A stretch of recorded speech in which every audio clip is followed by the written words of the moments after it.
Dudes, what's happening, man? It's Trent. And so I've been seeing this trend happen recently. I see a lot of artists chasing after Instagram fame. I see a lot of artists that think, well, if I could just have, 50,000 followers, even 10,000 followers on Instagram, well, then, I could probably, one of these studios, a game studio or an animation studio would reach out to me. And that's how I get my big break. And now this is just my opinion and my perspective, but I seldom get any jobs from social media. In fact, I think that they kind of work against each other. And let me explain a little bit. And again, just my perspective. But what I've seen is that in order to become successful at ArtStation or get popular on ArtStation, or in order to get popular on Instagram, I think you have to chase after a very different thing than what studios need. I think that the skill sets are very different. What you're pursuing when you're trying to grow your Instagram is not the same thing that you're going to be pursuing if you're trying to get a job at a game studio as a concept artist, for example. And what I mean by that is that, really think about, what is it that most of these Instagram artists are doing? A lot of times it's cute anime girls. It's a very kind of a polished Procreate art style, and these are things that not necessarily are relevant to concept art for video games, for example, which is my field. And this is why I'm coming at this from this perspective, because in my field, you have to have good design sense, and you don't have to necessarily have good design sense to be popular on Instagram. You have to have flashy art that has a visual appeal. And there is a little bit of that in concept art, but mostly concept art is about shape language and design. It's about communicating good designs for a modeler. I never see turnarounds on Instagram. That's not popular on Instagram. It's not popular on ArtStation usually. I never see orthographic breakdowns. I never see design breakdowns or mechanical sketches showing how something functions, like how a door might open in a unique way or things like that. And that's a lot of what you end up doing if you're a concept artist working on a real video game, not just the illustrations or the splash art, which oftentimes gets confused with the concept art. In fact, I've talked about this a whole lot on my channel, but the difference between illustration and concept art, a lot of times people look at splash art that's on the loading screens and they think that was the concept art for the game. Now, back in the 90s, they did that a lot. For example, when you look at Warcraft 3, you see Samwise's concept art for Warcraft 3, or Chris Metzen's concept art in the loading screens between stages, and so they actually used that as concept art at that time. And so you do need visually appealing, high level concept paintings and illustrations from time to time, but most of those are generally outsourced, actually. And the artists that are working in production at the game studio, the artists that the studio actually hires internally for that stable job that you're talking about that you might want to get, well, let's just say they're not scouring Instagram looking for somebody to do that. Trying to grow your Instagram or trying to grow your YouTube or your Twitter, very different pursuit than trying to get employment at a job. And I don't necessarily like this, but they are apples and oranges. I mean, they're different things. For instance, I struggle with this all the time on my own channel. There's certain types of content that become popular on YouTube. And the more I do YouTube and the more I want to be successful at YouTube, the more I have to do that type of content, which is not the kind of content that gets me jobs. Very fortunately, I've reached a point where I don't really need or want jobs. So it's it works out, it's fine. But for somebody who's starting out, they might be in a different position where they're actually trying to get jobs, but they're pursuing social media, which is not the direction to do that. They see other people doing it, so they flock towards that, but that is not going to get you the kind of jobs that you want. Now, you might get jobs from your Instagram, but they're not going to be in the concept art field, for example. In fact, it's very easy to get kind of trapped once you start doing that. If you're just doing, watercolors every day and you're doing your watercolors on Instagram every day, I hope you like watercolors because if once you start building that reputation for being that artist that does that thing, you got to keep doing that for probably forever. And that's what you kind of get stuck doing. I run into a little bit of this myself lately, and I get bored pretty easily with doing the same thing repetitively. I like to always change it up. It's one thing I really like about doing concept art and working on a lot of different types of games is that it's never really boring. I'm always changing art styles or changing my goals because they're always changing. The demands of the game is always changing. The art style of the game is always changing. We're designing new art styles. We're really exploring and pushing and moving forward. And it's a technology-based industry, so things are always growing, but there's also a lot of pressure that comes with that too. But I get very bored just doing the same damn thing over and over, which is why my Instagram is not as big as many other more famous, I guess you'd say, Instagram artists, because I'm not doing the same thing every day. Also, the thing that most people don't talk about is that the real reason to have a social media presence, the real reason to have your social media on like Instagram or YouTube or whatever, is really to either promote your own products, such as that art book that you're making, or that, those t-shirt designs or those prints or whatever it is, but it's a product that is for customers. Whereas if you're looking to get employment at a game studio, you don't have to have any social media presence. In fact, having a social media presence can work against you because they don't want a rock star artist. They'll have to pay a rock star artist more. And they'll also have to worry about, if you're very open about your values might not be aligned with what they have planned and what their values are. And so there's a little bit of a risk there. Also, like we've seen a little bit of this where sometimes an artist with a popular Instagram or something, or even game designers now, might have a popular Instagram or a popular Twitter. And, if they say something that's not in line with what the PR department of the company wants, well, that's a big risk. And in fact, when I used to work at some big studios, a lot of times they would just discourage you. It was kind of the early days of social media, like 2006, 2010, around that, between that era.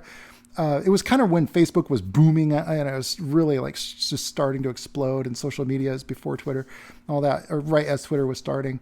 And so we were sort of somewhat discouraged from talking about what we do on our day jobs, at our day jobs. We had to go through PR training. And if you're requesting the access to have PR training, they're like, well, why? I remember people from PR coming to me and saying, why does this YouTube channel, or why does this website want to interview you? And I'm like, well, I'm kind of a big deal. No, I didn't say that.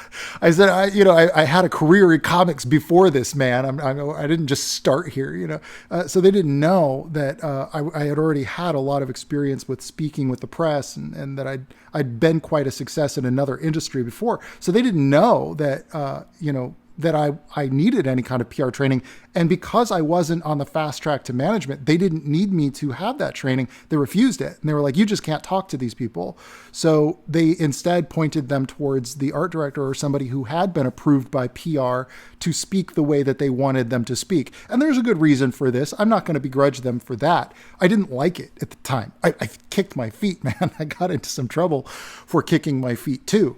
But at the same time, I get where they're coming from, in the sense that, like, they don't want some rogue, artist going out there and talking about, one, concepts that might have been cut from the game, or two, even, how things work internally. It's not something that most studios need everybody on the outside to know about. They want to control their language. I talked about this in a recent video as well. They want to control what people are saying about their game. And so they pay a lot of money to have influencers say what they want to say about their game. So having too much social media presence can actually be a little bit of a problem for them, especially if you're very vocal about social issues, for example, or things that go into very sensitive territories where companies can get into trouble very easily. They certainly don't want you to be in a high-level position. People get fired for this kind of thing all the time, saying the wrong thing publicly. So getting back to what I was saying before, I think it's important, especially if you're starting out in your career, I think it's important for you to decide what your track is. Is your track going to be to go and find employment? That could be your choice. It could be beneficial for you, especially if you don't like any public speaking, if you don't want to be in the public eye, and just find employment. I know a lot of people who have no social media presence, but they're very successful in the game industry.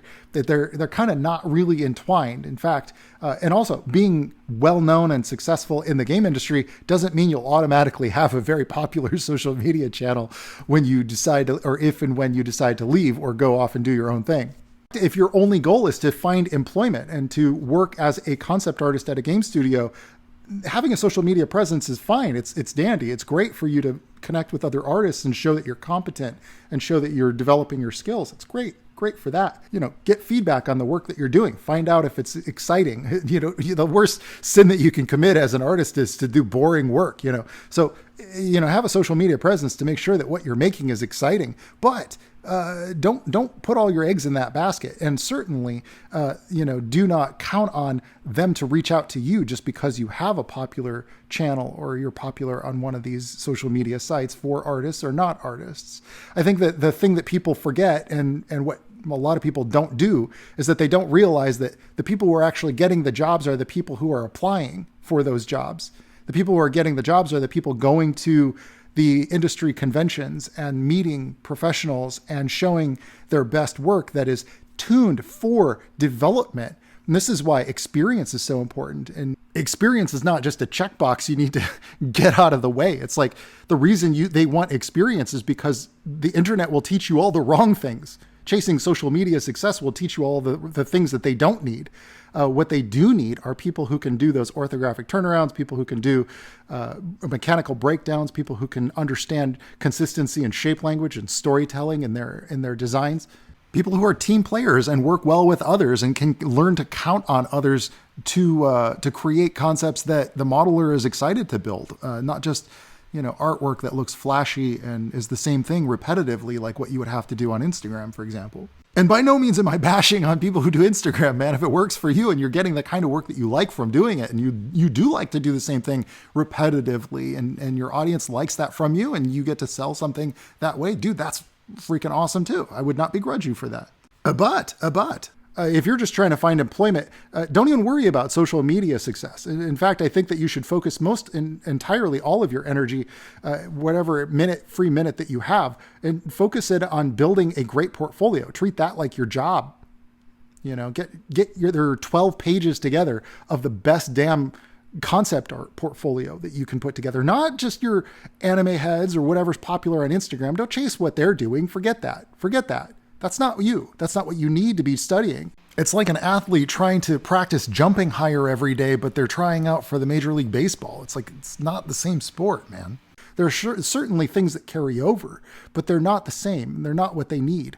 So if you're bound and determined, and this is only for you, those of you out there that are like, no, I just want employment at a game studio, but Trent, I thought the only way was to get, popular on Instagram. Well, I'm going to tell you, you're going down the wrong path. And this is the reason why I started my YouTube channel. It's the reason why I make workshops on Gumroad. And if you're serious about this, I've got a portfolio workshop that teaches you how to present your work to the best way that you possible so that you could get jobs at game studios like the ones that I've worked at. And I've also got entire environment and character and skin design workshops that go in depth as to what my day-to-day is like when I'm designing an environment, for example, and what is expected of me and how do I present a concept that gets approved so that it gets into the game so that I can sit back years later and say, yeah, I designed those environments that you've all played in those video games. Yes, I've done that. And I can show you how I did it and everything in the pipeline that I developed for those studios that those artists are still using to this day. But if you're like, nah, dude, I never want to work at a game studio. Well, why are you watching this video? Why did you watch so long? One last thing I want to mention is if you found something that works for you and you're happy doing it, man, fucking kudos to you, man. And one of the things that I set out to do when I started my YouTube channel is that I wanted to help people get a leg up. I wanted to inform people as to things that I found that worked for me. I wish I would have had a resource like my channel when I was starting out, and I want to be that for you. So, hey, I could be way off base here, with this, but it's just been my experience with it. And if I'm wrong, let me know in the comments below if you have a popular social media channel and you found that you've gotten job offers from that. You should let me know in the comments below. If you have any questions or comments about working in the game industry or being a professional artist or building your business around your art, well, you can leave those in the comments below as well. And until next time, dudes, I'll catch y'all. Mañana bana. Ciao, baby. Oh, yeah.